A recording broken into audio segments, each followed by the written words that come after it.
Hello, racing fans, and welcome back to another edition of Handicappers Corner, brought to you by the Derby Bar and Grill. I'm Mike Heads, along with Drew Forrester.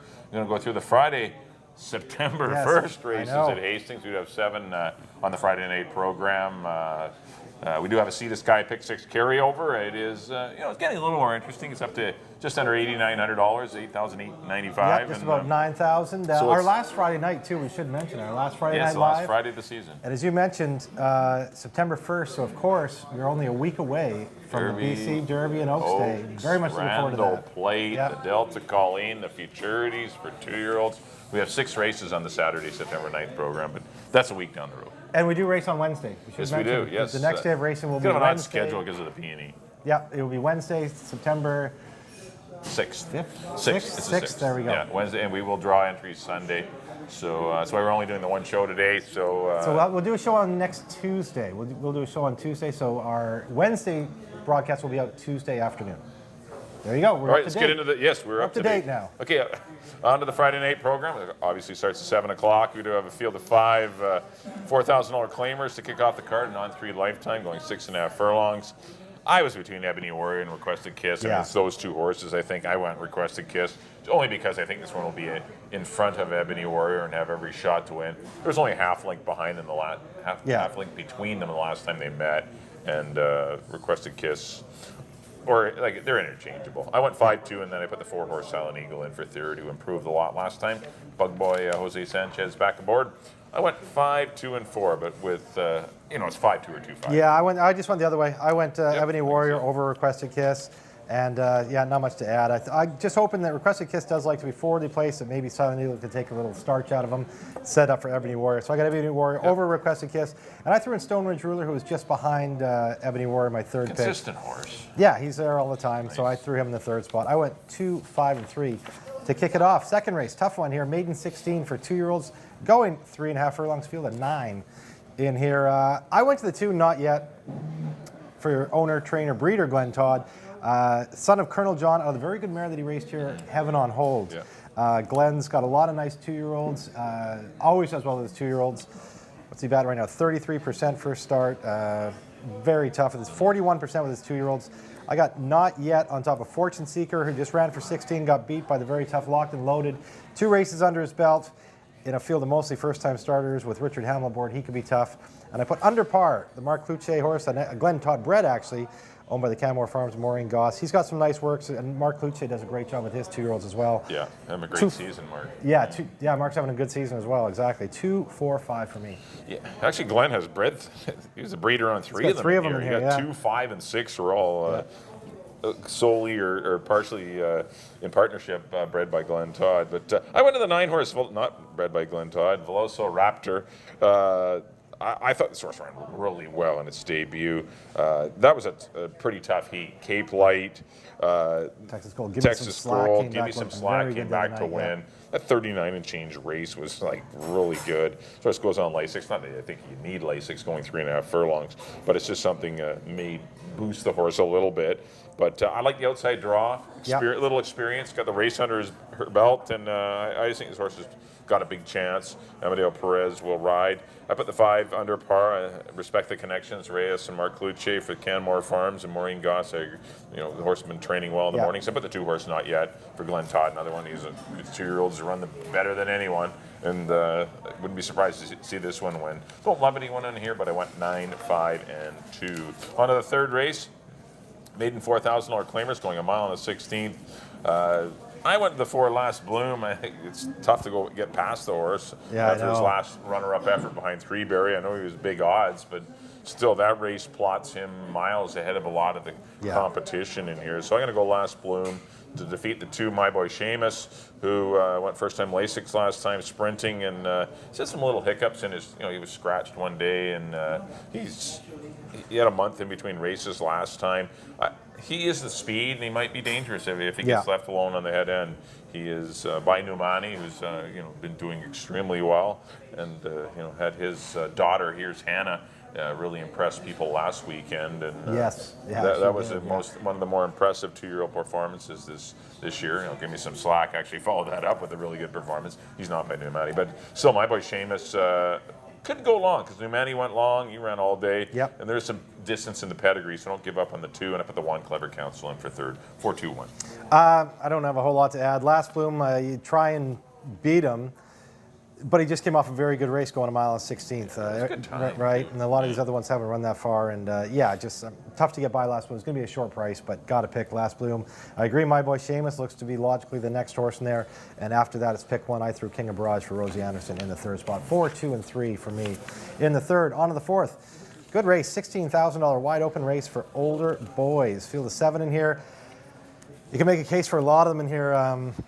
I went to Rebus. That race 2 back for 12.5 going a mile 16th was really impressive. Yeah, I'm on Rebus now. I'm on the Rebus wagon now. Yeah. That was a really impressive race. That won 2 back at 8-1. Looks like he can get a similar trip in here. He's drawn the 4-hole, which is good for him in here. Power Corrupt, probably the speed in here. He's to his inside. You can sit off of him. You can tell last time going, I liked him last time, but even though short isn't his distance, he didn't run great, but now he goes back going long. Rebus for me on top of Brass and Golds, who's the class of the race, but hasn't won in a considerable BC amount of 215 time. BC Cup. 2 years. Classic. 2 years since he won the Classic. In for 16, he has to be respected, but he is obviously win shy in that time. Yeah. So I'm putting him just behind Rebus. And I threw Awesome Slate off the claim, goes to Greg Tracy. Yep. Greg Tracy always very good off the claim, 20% off the claim. And that was a good race behind Rebus.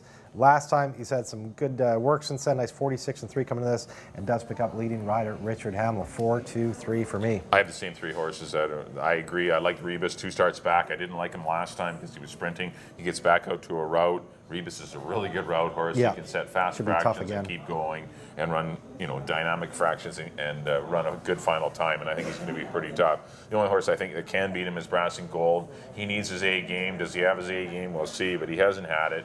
He's, he's 8 years old. He's not as good as he once was, but he's still a pretty cool horse. And I put Awesome Slate in for third. Those are your 3 horses. Yeah, I think so. 4, 3, and 2 really stand out in here. That's how I see it in the first leg of the late pick 4 in race number 4. On to the 5th race, $4,000 claimers going a mile and a 16th. I went to the 3-horse Cedarburg. Yeah. I think this horse can get the lead in this race and be a pretty good force. His 2 races since the claim have been very good. He's down in class, and I just thought the horse was going to be not pace compromised. There's not a lot of speed in. Where do you go for speed in here? Maybe Power to Believe, and after that, that's it. So I just think the pace could be pretty comfortable in this one, which may help Cedarburg. I put the 5-horse Power to Believe in the mix as well because I think he's going to be a pace horse as well. He has run long reasonably well in the past, and if he gets the proper pace scenario, he's not without a chance. I'd put Morleau in for third. Ace Deuce was another one I could have put in. The mare Sheila's Rose is running great right now, and it's just tough. Sedine, better distance for Sedine. Yeah. I left that one out. Maybe that's a mistake. And Peyton's Best is always very honest as well. Good field of 7 in here. I know it is. I did go 3, 5, and 1. I tried just because of the pace. I'm gonna try 3, 5, 1. I'm hoping for some pace. I'm hoping that Cedarburg, Power to Believe, yeah. and Peyton's Best too. He's forwardly placed going long, so I'm hoping it sets up for Merlot. I was impressed with that race last time. Yeah, you got a 70 buyer last time with Hamill. Hamill is just on fire right now. Him and Nancy Betts 52% together. Yowzer! I put Merlot on top. I thought they were higher. Yeah, exactly. I thought it was more like 52. 80. I put Cedarburg in the second spot for the reasons you mentioned, and he's just a horse that always shows up. Cedarburg in the second spot, and I put Sheila's Rose in the third spot. She's a mare facing the boys here, but she's the most proven at the distance. 6 starts, 2 wins, 2 seconds, and a third. 5 for 6 in the money, and the one time that she didn't hit the board, she actually ran 4th in a tough starter allowance race. So I didn't want to leave her out. She's going good right now. I went 1, 3, and 2 with Merlot on top in the 5th. On to the 6th, maiden race for boys, going 6.5 furlongs, maiden 4, field of 7. Again, another short price that could be beatable in here, but you got to go with Timber King. Been running for maiden special weights and maiden 25s throughout his career, even in Santa Anita for that matter. Now he's in for 4,000. Rob Gilker gets aggressive with him. He is, in danger of being a 5-year-old maiden. So he drops down into the $4,000 level. Got to take him. I got him on top of Act Up, a first-time starter. Out of the Glen Todd barn, by that mare Anceti, that you can see the younger sibling is running in that 2-year-old race today. Right. Another one with work, the 47 and 2. when you look around, that one looks like he should have enough talent to compete in here. There's a horse in here that have had a lot of chances, so I'm going to give Act Up a shot with David Lopez aboard. And I threw second time around for Anita Bolton. This guy just got beat a half a length last time. But it's been favored a lot. It's burned a lot of money and has yet to get the job done. But I do have him on the ticket, 1, 6, and 2. Yeah, I agree. Timber King's the horse to beat. It's hard to get past him, but he is probably better going along. But he is for 4,000. He should be able to win going 6.5 furlongs. So I did put him on top at a short price. I put the 2 second time around in for second. Good runner-up effort last time, and I put the 7 Cheeky Purchase in the mix. I thought this horse is run, shortening back up to 6.5. I thought the race going along was not totally brutal. The horse didn't get the best of trips. Ringing endorsement. I know. And it gets hammered. Totally brutal. Because it was a tough trip. Yeah. It was not a good trip going along. But the horse gets back to 6.5, and that'll be good. And Richard Hamill certainly won't hurt. 1, 2, 7 for me in the 6th. On to the 7th and final, $16,000 3-year-olds here, going 6.5 furlongs. I'm going to go with the 5 Catch Me. I think this horse obviously won the race last time. Yeah. This race was carded, and looks like he's going to get a pretty favorable pace scenario in here with the 1 Blur's Final Command, the 2 Salzburg, and even Brother Brian has some speed, but I think Catch Me can get a good trip to stalking the leaders. Just like he did last time. Yeah. Yep, Blur's Final Command and Salzburg would be my next 2. I mean, those are, I think, the 3 horses.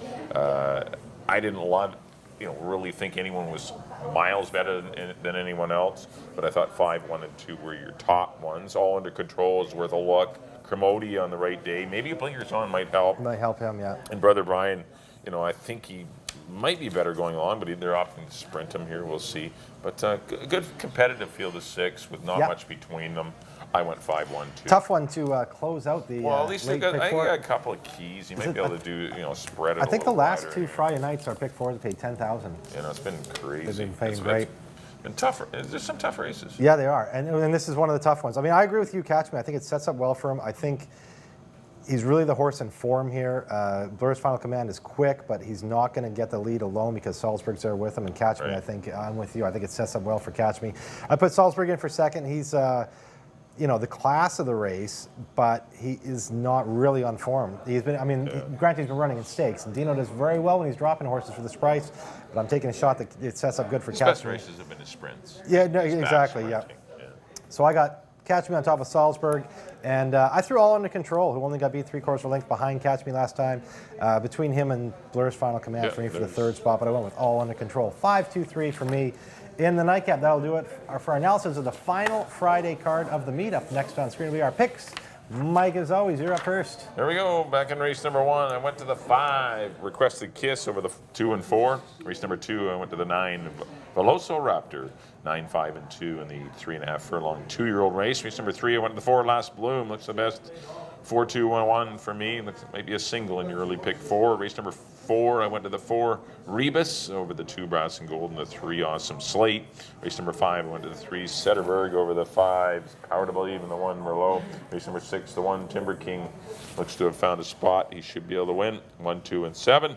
And in race number 7, I went to the 5, Catch Me. I'm going to go 5, 1, and 2 to close out the Friday program.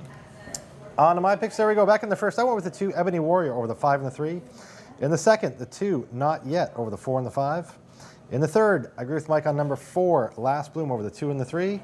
In the fourth, I'm with Mike again on number 4, Rebus over the 2 and the 3. In the fifth, I went to the 1, Merlot over the 3 and the 2. In the sixth, I agree with Mike on the late double. Number 1, Timber King over the 6 and the 2. And in the nightcap, number 5, Catch Me over the 2 and the 3. A lot of 2s. A lot of 2s. Come Bring on the deuces. Hang on the 2s. Lucky number 2 on Friday night. Well, that'll do it for this edition of Handicappers Corner. Thank you, everyone, for tuning in. A quick reminder, our next live card will be next Wednesday. It is Wednesday night.